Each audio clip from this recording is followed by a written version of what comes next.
aren't going to want to use his name, about whenever he got the job at the bank. I forgot about that. Because that's one of the best stories I've ever heard in my life. Is this about a mutual friend of ours that we were talking about just a few minutes ago? Yeah, yes, it is. Okay. Yes, it is. Frank, right.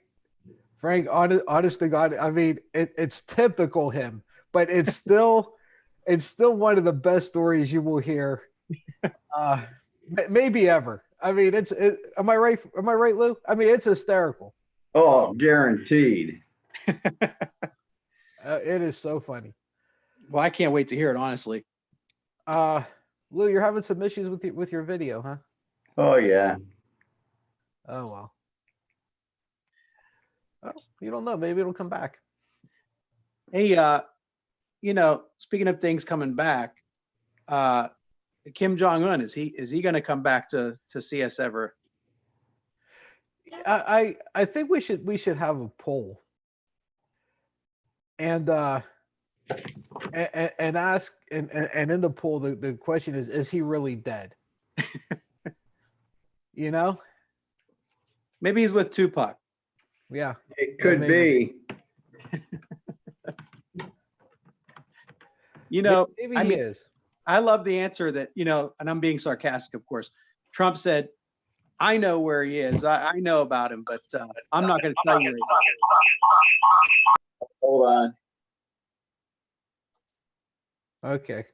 But yeah, Trump in the adolescent stage that he's stuck in, gave that indication to the media the other day. Oh, I know where Kim Jong-un is. I know all about him. Yeah. I'm not gonna tell you right now. I'll tell you later. Yeah, he knows where he is. They're tight. Oh my God, this guy.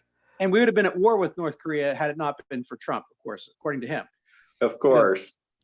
But somebody should tell him that we were still at war with North Korea for what, 40 something years. Yeah, I was going to say that's been going on for a little while, hasn't it? Yeah, well, technically, it's never been over. Yeah, right. Yeah, that's what he's saying. Yeah. There was a ceasefire and that was it, right? Yeah. Exactly. Yeah. Yeah. And then the other funny one was how he said, what was it? I love going back to these are just the stream of consciousness. Going back to whenever Paula Reed got him that time about the month of February. He had his crew, the whole crew puts together their video, their montage that they want to put out there to the public about how much they've done for the coronavirus. They were in control of what they put on this video. The whole video shows everything they did in, January and March. The video omits February. That's their video. The media didn't make that video. Paula Reed didn't make that video. Yeah. He says, well, she says, well, what about the month of February? What did you do? He says, a lot. We did a lot in February. I'm not going to give you a list of the things we did.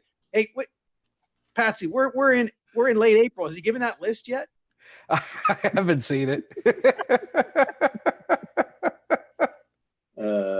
Wasn't he supposed to give that list out to or that brief or whatever it was whenever he decided that he was in charge of all the states, and he told the one reporter, and the reporter asked him, how can you do that? And he said, well, we'll give you the legal brief or whatever it is on it. Yeah. I think we're still waiting for that too. Yeah. Unreal. Unbelievable, this guy. Did you happen to catch the Supreme Court case today about his taxes? No. Remember, he took it all the way to the Supreme Court, figuring his buddies will say it's okay, I can hide them. They're pretty much, it looks like they turned something back over to New York. In a way, it was listed by a couple of the justices. It's almost like, give us the reason in writing why it's not political. And if it's not political, it looks like they're just going to say that's congressional oversight. They're allowed to do it. It looks like they won't even take it into consideration is what it looks like. So it would get thrown back in his face. Well, that would be fantastic. And hopefully that's what ends up happening.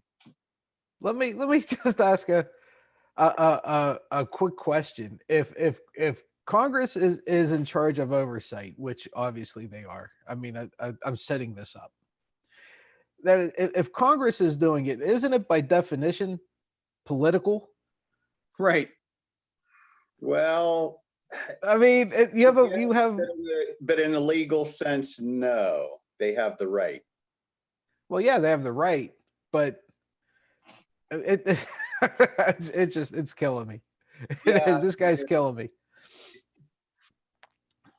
maybe Make it they're look- getting sick of him too, and say, you know what? Let's have Biden for 4 years, then we'll do something. Well, if you're on the Supreme Court, why the hell win you? It's not like he can fire you. You Right. know? It's like you're in. You might as well. Yeah. Well, and you know know? what? We ended yesterday's show with the talk about a little bit about the Biden thing with the woman who said that there was an accusation against Biden for sexual assault when she was an aide to him in his Senate days, right? Mhm. And here's the thing: somebody brought this up in a tweet today, and I thought it was a fantastic, brilliant point that they made. So what you're trying to tell me is that this woman who supposedly has credible, indications of a sexual harassment by him against her, she never brought that up when it was time for him to be the running mate to the first black president in the United States of America. Before he was elected, before he had any power whatsoever, when he was the running mate, the vice president for the first black president, who they could have torpedoed that presidency by bringing this out then. That never brought up then, but now all of a sudden, it's time to bring up this evidence, right? Yeah. Yeah. I know. I mean, even a lot of women who were very active in the Me Too movement, and the two I'm thinking of right off the top of my head are Alyssa Milano and Mika Brzezinski, are both laughing at this and saying, "Come on, folks, this is bullshit." And I don't want to say that those are two of the more touchy people when it comes to this thing, because that's really kind of degrading what they're standing for. And I don't mean to do that, but they're very, very sensitive to the issue. And even both of these people are saying this is bullshit. Even my wife is saying this is bullshit, and it's the fact that it's getting any attention at all is a bit surprising.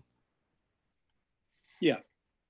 Here's I don't know if I caught this on it was written by, you familiar with the Krasenstein brothers? Yes. Yeah. Okay, they did a little investigative reporting, and at the end, let me just surmise to say that they said, this is what we come up with, this is up to you. But they went back on a timeline, they investigated all her tweets, all her stories, and basically December 92 to August 93, she was a Senate aide. In 2009, Reid commended Biden for actions he has taken against domestic violence. 2017, Reid repeatedly attacked Putin and Russia on Twitter for election interference and for Russian legislation that legalized domestic violence. 2017, again, Reid repeatedly praised Joe Biden through tweets, retweets, and likes on Twitter, and boosted his work for helping end sexual assault.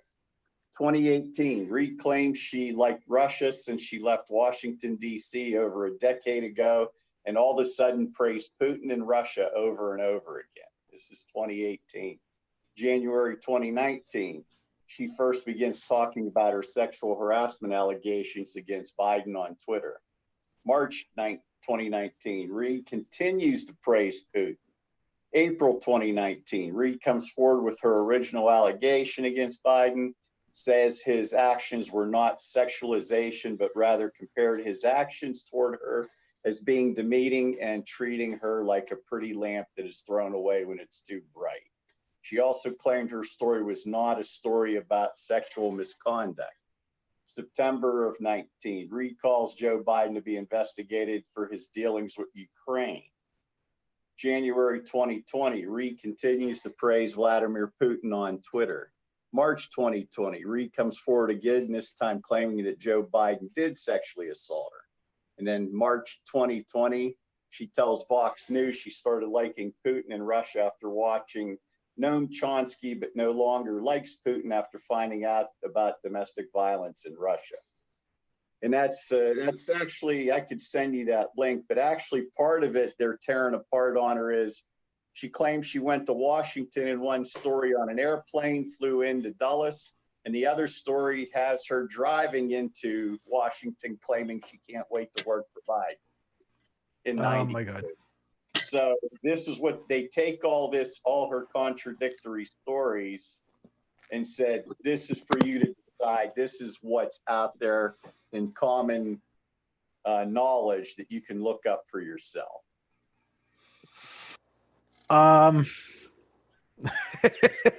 So I'm going to call bullshit on this one. Yeah. I am. I'm gonna call bullshit on this. Something else that I want to I want to throw at you guys just for a bit. Something else that happened today.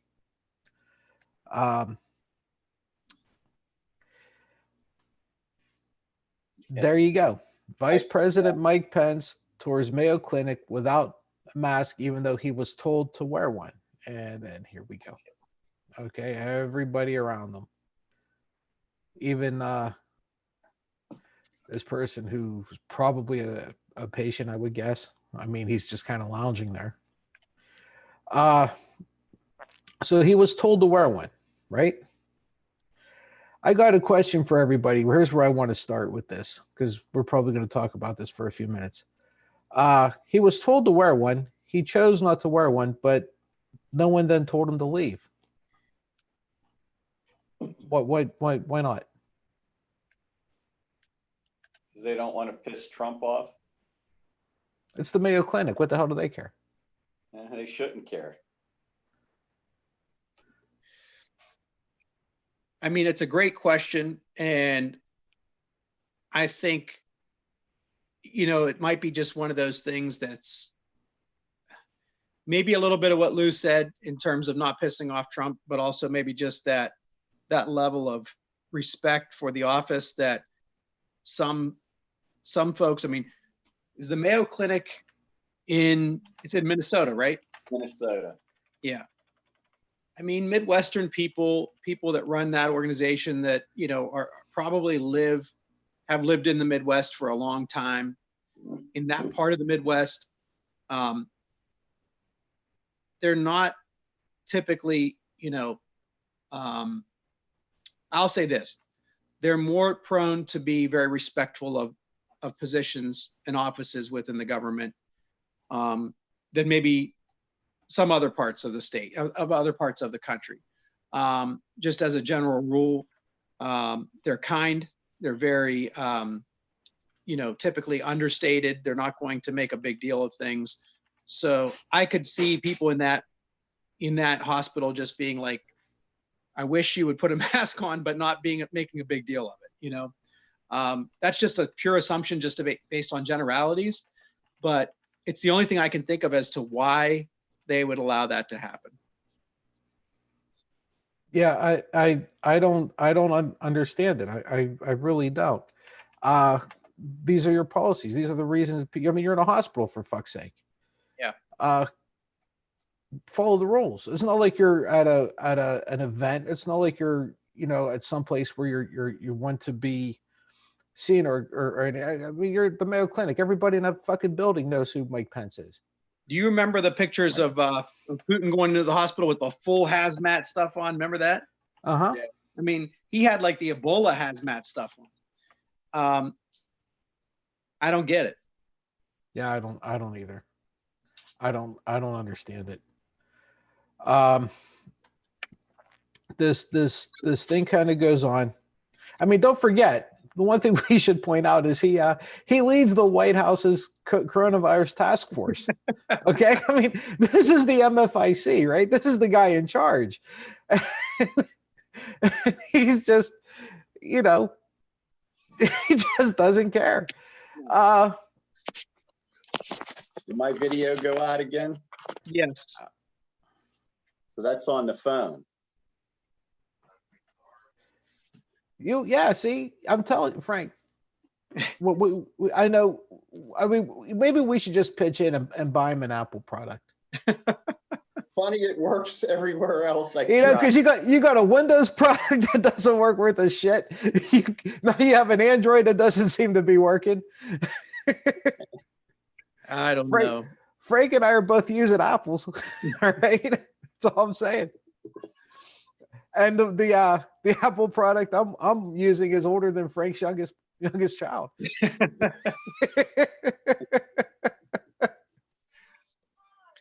Oh man.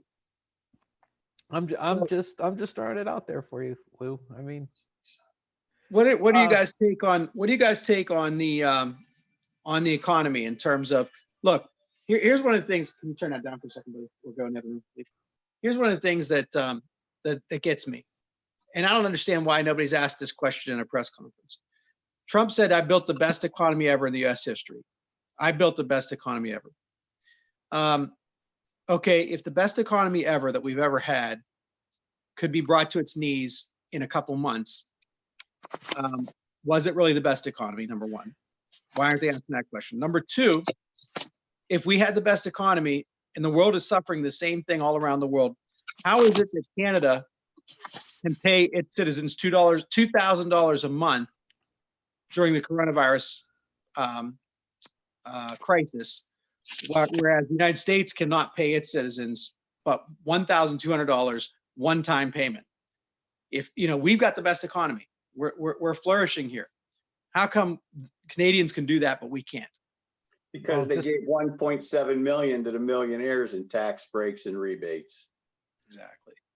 Yeah, that's all it is they believe the poor should stay poor, and if they get too much money, they won't want to go out and work for their rich owners. Yeah, I was about to indebted servants, whatever you want to call us.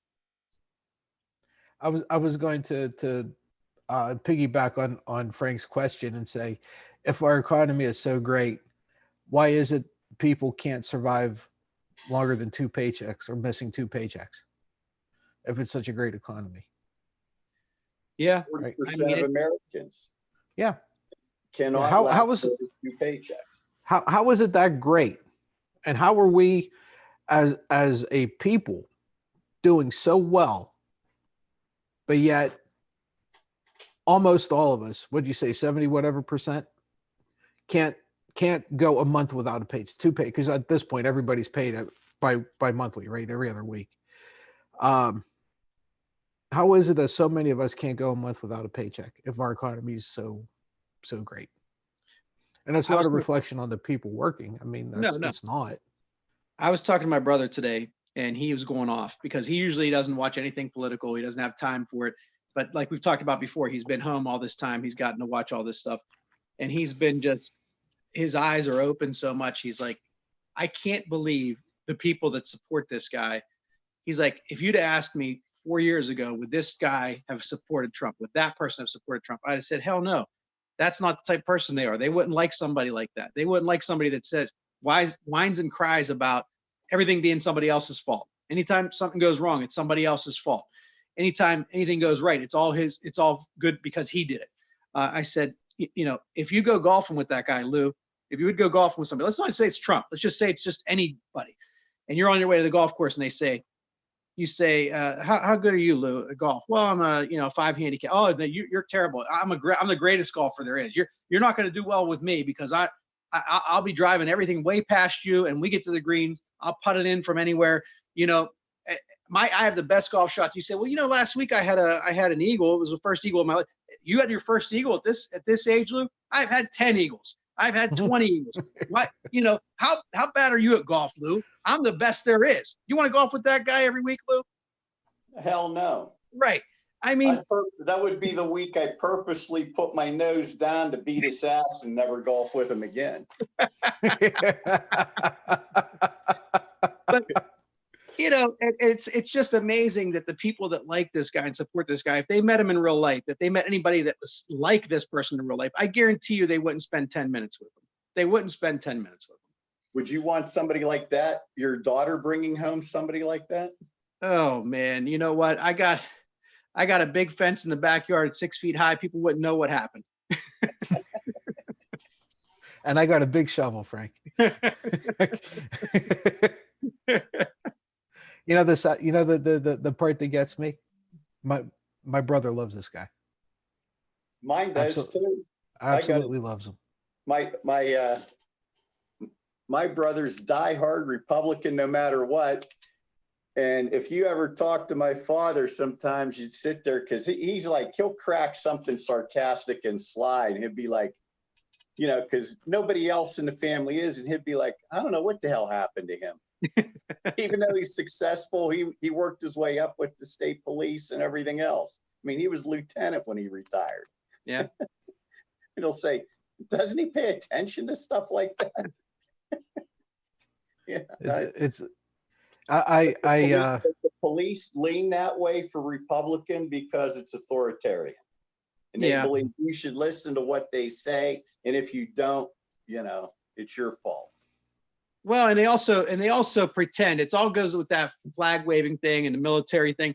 Those Republicans pretend to be pro-police and pro-first responder and pro-military until it comes time that they really have to be for them. And it's just an example of like the first responders in New York City. How many times did they have to go fight for their funding in Congress because they wanted to cut it after so many years after 9/11? You know, they're not really pro-military and pro-police and pro-first responder. When it comes to taking care of them, they always want to pull the rug out from under them every chance they get. And if it wasn't for Jon Stewart, they would have never got that funding. That's right. You know, it wasn't for a comedian. Yeah. And you know what cracks me up is, okay, look at the pictures of the anti-stay-at-home rallies. They're patriots. Have you ever seen a patriot fly a Nazi flag or a Confederate flag? No, Frank, what I asked you yesterday. A patriotic flag. Right. What I asked you yesterday, Frank. Whenever I said I asked you how does Fox Entertainment country music, frame a patriot. Yeah, the country music acts and the images that they put up there. That's their image of a patriot. Yeah. Yep. Unless that's what it is. Unless it's of course a country music act that happens to speak out against the against the administration. Like the Dixie Chicks. Yeah. Well, they had 2 strikes going against them then. Yeah. Women and. Yeah. Yeah. Unbelievable. And people buy into this. You know, people buy into this. I don't understand how that shit. Well, yeah, I do, and I'll tell you why. I've always said, people never vote with their brains, right? They always vote with their hearts. They never ever vote with their heads. Okay, they will vote or not vote for somebody simply if they like them or not. That's it. That is simply it. And I actually had this conversation with somebody who could have very well, even to this day, can heavily influence my my employment. And my question to him was, so whenever you hire somebody, do you hire them because you like them or because you think they can do the job? And he said, well, it's a little bit of both. And I said, well, here's your 2 choices. You have candidate number 1, who you just absolutely love to death. Love the guy. He's great. You guys hit it off right away. Could end up being best buds. But the fucker can't count his balls and get the same number twice.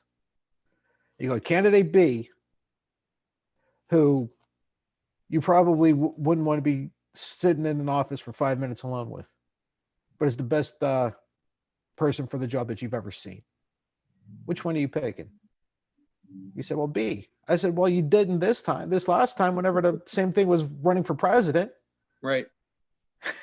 And I think it was a bit of an eye opener. I was like, oh, well, yeah. I said, all they're doing is a job interview. Yeah. You're going to pick the person you like. You're going to pick the best qualified. What was that article you sent around earlier about the job of the government is to protect its citizens in times of danger, and like you talked about, you've said this several times, Patsy, that every president deals with some kind of, you know, something that they have to deal with that comes up, tragedy, you know, whether it's Pearl Harbor, whether it's H1N1, whether it's, you know, and here it is, you're putting it up. Thank you. Yeah. He fails the ultimate test of protecting us from risk. And that's it. The government's number one job is to protect its people from risk. And I love how that article also kind of subtly talks about how climate change is a risk that's not being addressed. And that guy that wrote that is a climate professor, I believe, or he has something to do with climate study. But it was very subtle throughout that. But that if you think about it, you know, this whole idea that this pandemic was a hoax and it was not taken seriously by this administration, and now we're left to try to clean up the pieces because of that. We have to examine how our government is structured and how our economy is structured. It's a great read. People take a look at this, read it. Yep. He's a climate economics professor at the New York University. But yeah, I mean, again, what's going to be a shock to our system is climate change is going to keep having devastating effects on our Earth.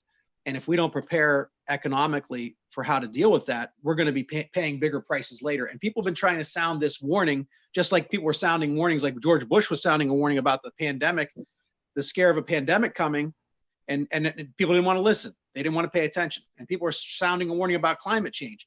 And the Republicans are telling you, oh, no, that's a hoax. That's a hoax. Well, guess what, folks? It's coming. It's here, and it's coming, and it's going to be worse. If we don't address it now, we're going to be paying a bigger price than we are right now with this pandemic. The pandemic could be part of it. You don't know. Absolutely. Yeah, but you see how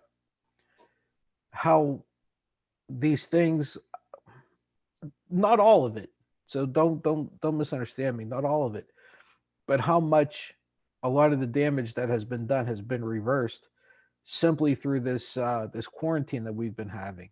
I mean, I know for an absolute 100% proven fact that because I've heard them say it, are people who are living in LA who woke up one morning, looked out their window and didn't know there was a mountain out there because they couldn't see it. Right. I mean, it wasn't like it was right outside their door. You know, I mean, it was out on the horizon, but they didn't even know it was there. And they've lived there years. So you can actually get on global maps right now, and that's not the website. I mean, you can just get on something that has global maps that has their you know, the before and after the climate change thing, and you can see from satellite photos. You can actually see how things are improving. That whole the ozone layer's been fixed. It's what do you call it? It's scabbed over, I guess, is the best way to put it. You know, and that hole's been there for how long? That's why they changed hairspray in the late 70s, early 80s for shit's sake. And that hole's been fixed, and it didn't take all that long. No. How long has this virus been around globally? 6 months, 8 months, maybe at the most. But the economic effects have really taken hold since about December. January, China started shutting down massively around that time. And, you see that the smog effect really started to get cleared up in China in February. We saw in Italy, there was a big change environmentally in February and March. So, yeah, I mean, it didn't take a whole heck of a lot of time. And that's, again, goes to show you, this is a man-made issue. This is right. The effect on the environment is from man. So I will ask the question that I've asked, that I've asked of my job whenever I want to change things, that I've asked from day one. Is it impossible or inconvenient? Right. What changing this, fixing this, making it better, improving it, is it impossible or inconvenient?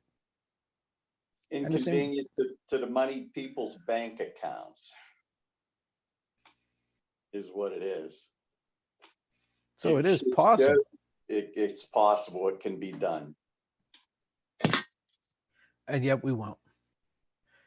And yet we won't. And then, I'll ask the question that I've been, saying probably for the last week that we've been doing this, is eventually we're going to come back to some semblance of normalcy, or whatever, as close to normal as we're going to get. how is what we're seeing and experiencing gonna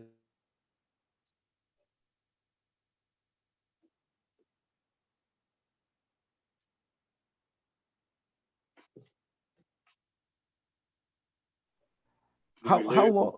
Yeah, that we lose these things, these steps that we've taken, um, whether it is intentional or a byproduct of what we're doing. Most of it's a byproduct. But how much are we even going to look at that and say, okay, we should keep this thing going, or are we just going to say, well, fuck it, it's time to get back to normal now? Well, they're saying this year could be the hottest ever recorded in recording history. It would be interesting to see. That was the prediction a month ago. By the end of the year, it'll be interesting to see if it happened or it didn't because of reduced economic activity, reduced smoke, pollution, everything else. And then the next question then is, let's assume that it is not the hottest year in recorded history, right? That it doesn't get that bad. How do we prove that what we're doing now had any effect on it? I think it's easily proved, but who's going to listen is the point. It's the great point, Lou. That's a great Mosey. Who's going to listen? I'll tell you what this pandemic did also. It proved that conservatives, because of Fox and right-wing media, can't deal with reality when it hits them in the face. Reality and truth. They're living in an alternative world. Yeah. Yeah, just tell them everything's okay. Tell them that as long as the money printing machine keeps working, everything's okay. Just bury your head in the sand for the other problems that people claim are out there. Those are just things that, people who want to detract from our country, who just want to, they want to tear down America. That's what their job is. We're here to cheerlead America, and, don't listen to them. Because, I don't know if you caught Stephanie Rule last night on MSNBC. She said this market is so artificially inflated. When it bursts, it's going to be nasty. Oh, she's been saying that for a little while, though. Yeah, she said that this $2 trillion that's pumped in is just a disaster waiting to happen. She says, look at it. Look at the disconnect between the market and everybody else.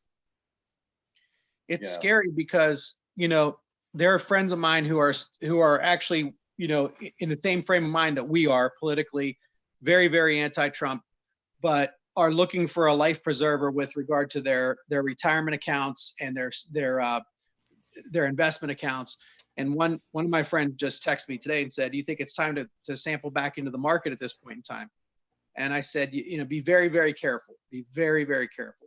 I would look at the company's fundamentals very carefully. I would look at the company, what they do, what's their reason for being at this point in time and in the future, and only invest in companies that have a vision for working, for working towards solutions that are meeting society's problems of today. Because sure, there's still a way to make money. There's still a way to function as a company. But if you haven't changed your model of business, or at least adapted your model of business for what we're dealing with, I don't think you're worthy of investment at this point in time. Maybe sometime in the future, but if you haven't now, then you're not worthy of investment now. Because look, there's going to be more pain with coronavirus in the fall and in the winter. And when the second wave hits, how is our economy going to respond? If you're doing things the same way you were doing them last fall, you're not going to survive. No, you're not. We've had this conversation, especially in our Discord group, for how long? How many conversations on this topic have we had? A ton, going back to like October, November of last year. Yep. I'm almost to the point where I'm just willing to just ride this thing out, because I'm not real sure I want to change anything that I have right now. I'm not comfortable with pretty much anything at this point. I know one thing I goofed on. Did you buy Okado? Yeah, No. I did. What would you buy it at? When did I post that to you guys on? It's been 6 weeks probably. Yeah, probably. Do you remember what I said the share price was then? It was down to, it was about just below 15. It dropped all the way to 13.70, and I was going to buy some and never did because everything that started. It's $20.50 at close today. I think Really? I got in around 15 or $16 a share because it was right around that same time that I bought it. Oh, look at Frank. You know what though? Look at that. Listen, one of my biggest earners for my big, my retirement nest egg is called Okta, OKTA. And Okta had gone up probably, it went up a great deal. I can't remember from when I bought it. But during this whole crisis, it got beat to crap. So I can use a few wins, believe me. Yeah, well, that was a good one. I mean, you got something. Yeah. You're definitely starting on your way back. Yeah. I get very nervous whenever I start dabbling in these things. So I look for advice, to be honest. Well, I will say this, Lou, if you still haven't done it and that's the share price, I would say take a look at it again, because the fundamentals of that company, and talking about what I was talking about a few minutes ago about the way to changing to adapt to the current situation, isn't that a business model that is doing that? Looking at, delivering groceries to people's homes through automation, picking and pulling and sending. Yeah. Yep. So, another thing I saw hasn't been verified yet is because, you run stuff through today, you don't know what's true, what's not, and I had heard that Trump's he wants the meatpacking plants to reopen that have closed.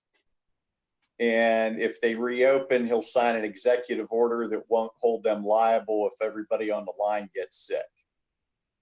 I don't even know if he can do that. Which I don't think he can. No. God, he does think he's an emperor, doesn't he? He can't aggregate. He really does. He definitely thinks. Sorry about that. Because how do you override insurance and regulations that have been in place for OSHA and whatever else is there? Can't. Yeah, this guy's unbelievable. He really is. He's absolutely unbelievable. I guess that's why so many Republicans like him, because they like to be told what to do. One of the things that really stuck out at me, I wanted to share this with you guys too. It's actually very, very sad. I don't know if you guys had seen this, but oh no, she finally had enough. Right? Yeah, I saw that. Is basically what we're looking at here. Dr. Lorna Breen, 49 years old. And folks, just a warning, if you haven't seen the screen or not, just if you have any issues, if you have any depression or any issues, that just be careful with this issue here that's coming up. So it's just a quick warning to folks that might have some sensitivity to that. It was very obvious. She was hospitalized and treated for exhaustion. Frank, whenever I read this today, and it wasn't all that long ago, right? Today, no, it was a couple hours ago. Yeah. I saw this and my heart broke. Yeah. But the first thing I thought of, what's that? What was that conversation you had with that guy in the hardware store yesterday? Mm-hmm. Or his was it his sister or his cousin is the nurse? And, yeah. Mm-hmm. Yeah. And she said this whole thing, they're just blaming it on COVID-19 so they can get money. Yeah. Yeah. I wonder if Wonder if he happened to look at that today, and if it changed. I doubt it. But that's a shame. My heart goes out, prayers go out to that person's family. So, and that is what you're seeing from Fox Entertainment and the right-wing media. That's the attitude you're seeing. That's the shit that they're telling people. They're not showing people how this is affecting anybody, right? They're not showing people how a 49-year-old doctor who was overworked so much that she was hospitalized and treated for exhaustion ends up throwing in the towel because she just can't take it anymore. You're never going to see that story on Fox Entertainment. I guess Frank had enough, huh, Lou? He's like, all right, see you guys, we're done.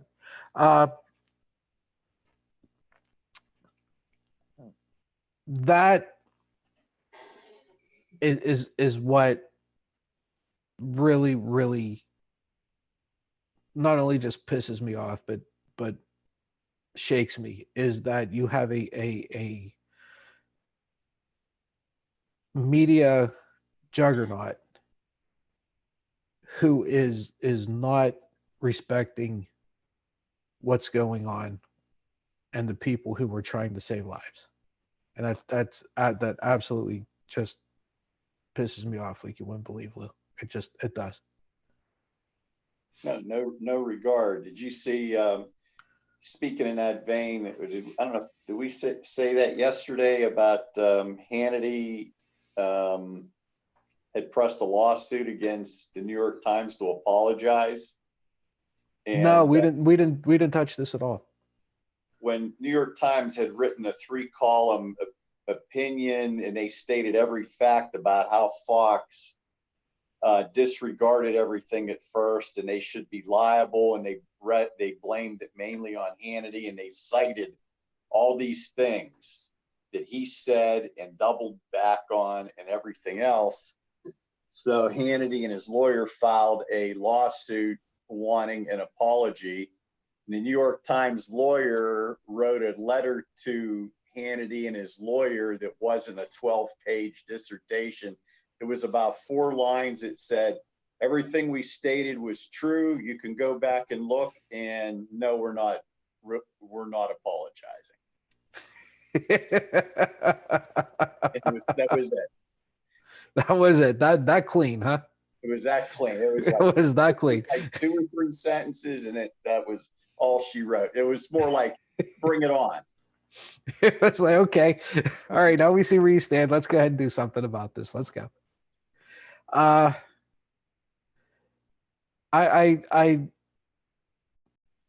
wonder, it takes a lot.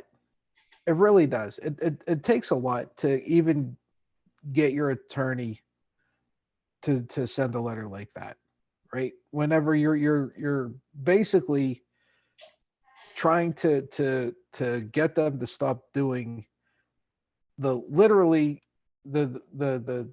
thing that is keeping you in business, right? It really is. Just the fact that well, it's Hannity, so everything he does or says is on video. It's easily found. Mm-hmm. Boy, that's ballsy as shit. Well, you talk about things on video. It still amazes me. You catch bits and pieces of people defending Trump, saying he never mentioned a word about bleach and disinfectant. And it's like, it's on tape. Do you want to see it? We watched it in real time, and they deny it. Oh yeah, he was being sarcastic as he was asking a doctor, right? As he was trying to pull the doctor into the conversation and trying to have her, well, and the other guy, take his side and say, oh yeah, we'll get right on that. I wanted to ask you a question about Burke before we stick a fork in this. The last thing we want to talk about today. She's in a very, very tough position. And in a lot of ways, she's in a far tougher position than Fauci is. Simply because of Trump's ideals about women. So she has to walk a very thin and very fine line to begin with. That was before this shithead, right? Now she has to deal with this shithead, and she has to deal with a pandemic, and she has to deal with this. She has to try to navigate through all of this. So I really don't want to come down as harshly on her as I would on Fauci. But did you see her make the apology circuit on Sunday? Yeah. I think she really damaged a lot of her credibility. Oh, guaranteed she did. And it's I can't believe she did it. I really can't. I don't know how much choice she had. To be honest, I don't know how much choice she had. You know, Frank or Lou, I would not be surprised if it was heavily suggested that she go on the circuit that Sunday. That her specifically went on the circuit. You know, and you think about somebody like that. I mean, if she's been a doctor her whole life, I mean, she can't be wanting for money.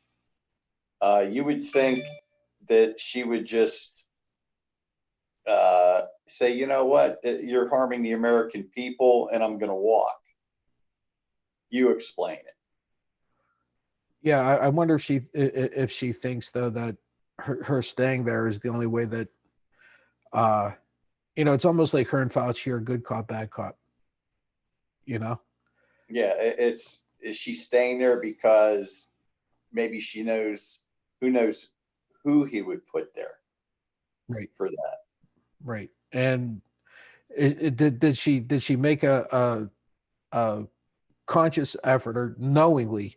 Because let's face it, Blue, that the woman's not naive. All right, I mean, she's not.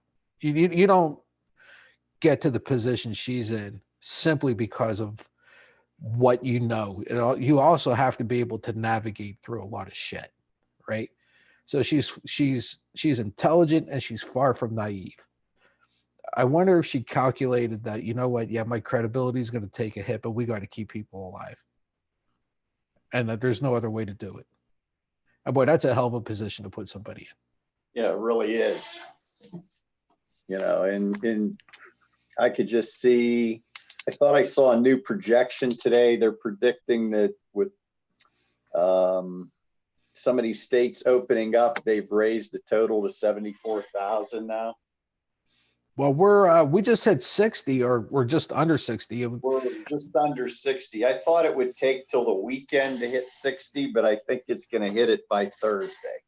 I think it might hit it by tonight, because don't forget don't forget that number's lagging, right? So there's already more than that. But it's a what, 58 and some change right now? Let's see if I got an update here. This one seems to run a total here. More up to date. Let's see if it comes up.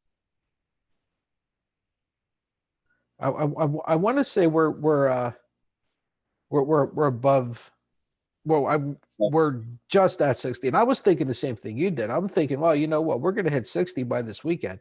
But whenever I saw that 58, I was like, holy shit! 58,940. 58,940. So we're going to be at 58,940, 59, right? Because it's only 60 We're short. over 1 million cases today. I'm sorry? We're over 1 million cases, 1,034,813. And it's still climbing. U.S. in the U.S., right? U.S. Yeah. We have pretty much 25% of the global.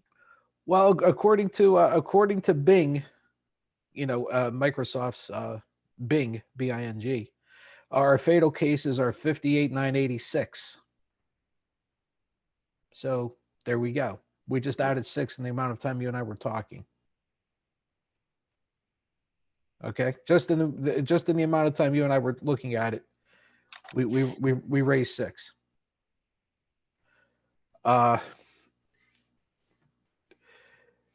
If this shit continues, and let's face it, let's face it. Here you go. Look, here we go, right here, right? Fatal cases. At this rate,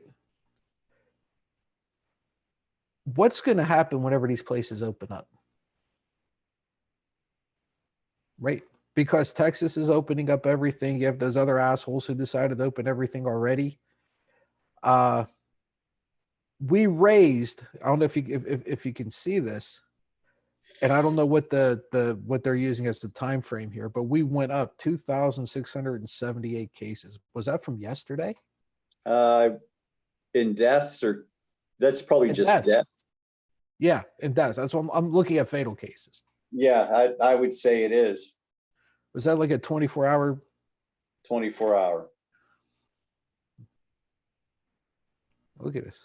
This is ridiculous. Oh, by the way, folks, if you ever wanted to see something really cool, and I mean it's a really sad way to do this, but this Microsoft Bing thing that they have going here is really something to look at.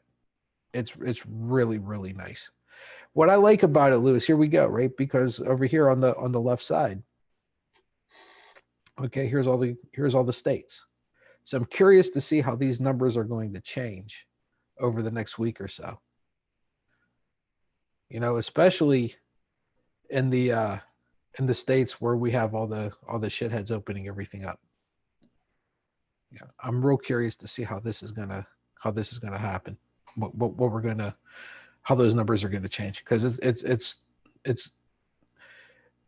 I have a feeling it's gonna be disastrous.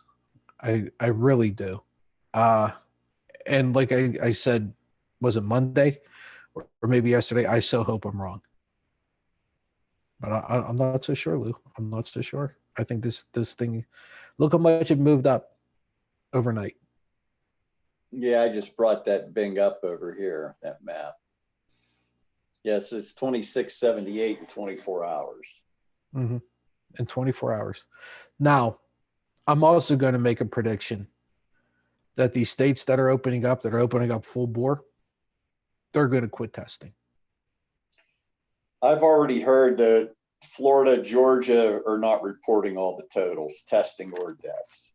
You know, yeah. I've seen ranges of, there was one thing I saw today, I don't know how valid the study was, but they took Italy, Ecuador, and parts of the United States. They went back 3 years and took average deaths in, say, a 2-week period or 4-week period, whatever it was. Then they took this year's total, took out the coronavirus reported deaths. They are saying we are 60% underreporting because, you know, everybody says, well, the deaths result from pneumonia or something. Well, they're saying this is causing deaths in people that they don't know why they died, and it's not being reported as such because they haven't been tested that way. And I know of a few people here in the last month that were in their late 60s, early 70s, died at home for no apparent reason. Yeah. Went to bed healthy and never woke up. Maybe they should have been tested just to see. You know, complete shock to the family. You know. Yep. I talked to her last night before I went to bed. She was fine. How the hell did she die? Yeah. Yep. It's not going to get any better, Lou. Not for a while. Not until we quit the bullshit and actually start looking at this seriously. And if we would have started looking at this shit seriously from the very beginning, all these people who are quote unquote tired of being in this situation could probably see a finish line by now. Instead, what we're doing now is we're just artificially creating a goal line. Yeah, you're right. It could have been, you know what, if they would have nailed everything shut down earlier, and said, we have an issue coming. You know, it possibly could have been near the end already. Well, we definitely would be in better shape than we are now. Right. Right. I mean, we can speculate all we want, but the bottom line is we would have been a hell of a lot better off if we would have. Close to 60,000, it could have been 10. Yeah, we were going to have deaths. We were going to be in the thousands. But I would have to argue that it wouldn't have been this high. Not at this point. And it's just going to keep going. It's just going to keep going. All right, Lou, let's call it a day. Thank you, everybody, for watching. If you like what you see and what you hear, please consider supporting us on Patreon. You can find it down at the bottom. You can find a link, unless, of course, you're on YouTube, because I still don't know how to put that link on there yet. So, you know, I might get to it. If not, just message us. We'll send you a link. But you can do so for as little as $1 a month. So if you can, you know, we'd really appreciate it. But until tomorrow will be at 4:00. Okay, it will be at 4:00 tomorrow, because we'll be recording the audio pod. So we record it here, so everything's the same. It's just that instead of it being at 5:30, it's at 4:00, and then we upload the pod audio. So you'll hear all of us knuckleheads again tomorrow. Clamps McCoy, thank you very much for the following over on Mixer. Thank you very much. We truly appreciate it. So until then, until tomorrow, let's hope for the best. All right, we'll see everybody. Thank you, goodbye, and God bless.